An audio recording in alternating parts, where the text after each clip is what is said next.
మీ బండిని పోలీసులు ఎప్పుడైనా ఆపినరా? ఆపి ఏమన్నారు? ఫస్టే తాళం చేయి గుంజుకొని లైసెన్స్ కాయిదాలు అడుక్కుంటా పరేషాన్ చేసేటోళ్ళు కదా.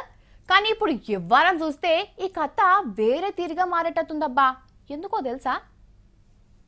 పోలీసు వాళ్ళ ఇంట్లో దొంగతనం అయినప్పుడు, అడ్వకేట్కు అన్యాయం జరిగినప్పుడు, డాక్టర్కు జ్వరం వచ్చినప్పుడు, డ్రైవర్ కాలినడకన పోవాల్సి వచ్చినప్పుడు అస్సలు కష్టాలు ఎట్లుంటే అప్పుడు తెలుస్తాయి వాళ్ళకు.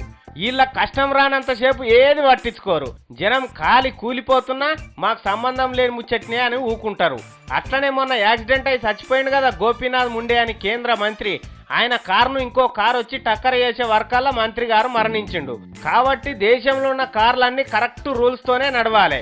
ఒకవేళ మంత్రి గారికి ఆ యాక్సిడెంట్ కాకపోయినుంటే ఏ కారు ఎన్ని సిగ్నల్ జంపు చేసినా తాగి నడిపినా ఏం కాదు.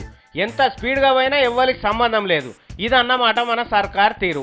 ఇప్పటి సంది దేశంలో కార్లు, జీపులు, బస్సులు, లారీలు అన్ని రూల్స్ ప్రకారం నడవాలి, లేకపోతే డ్రైవింగ్ లైసెన్స్ రద్దు చేస్తామని కేంద్రం వాళ్ళు చెప్తున్నారు. నిన్న మొన్నటి దాకా ఎటుపోయింది మరి సోయి? రోజుకి ఎంతమంది టక్కర్లు అయి చచ్చిపోతలేరు?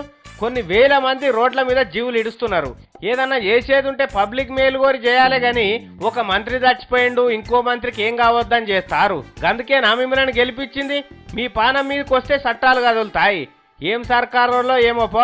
మహబూబ్ నగర్ జిల్లా పాలెంకాడ బస్సు గాలి బూడిదైపోయి 40 మంది చచ్చిపోయినరు. దేశమంతా లొల్లి పెట్టింది. మళ్ళా అసొంటిది కాకుండా చూడాలి, పబ్లిక్ పానాలు కాపాడాలని.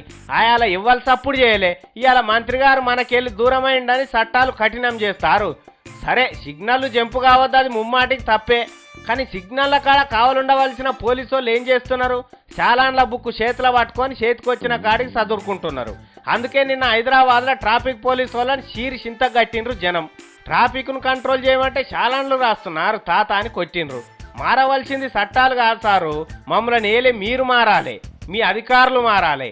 అయ్యా మంత్రులు, అధికారులు, దేశంలో ఇవాళ మీదనన్నా కేసులు పెట్టేది ఉంటే ఫస్ట్ మీ మీదనే పెట్టాలి. జనం కోరినప్పుడు పట్టించుకోకుండా మీకు ఇష్టం వచ్చినప్పుడు పనులు చేసుకుంటా పోతున్నందుకు.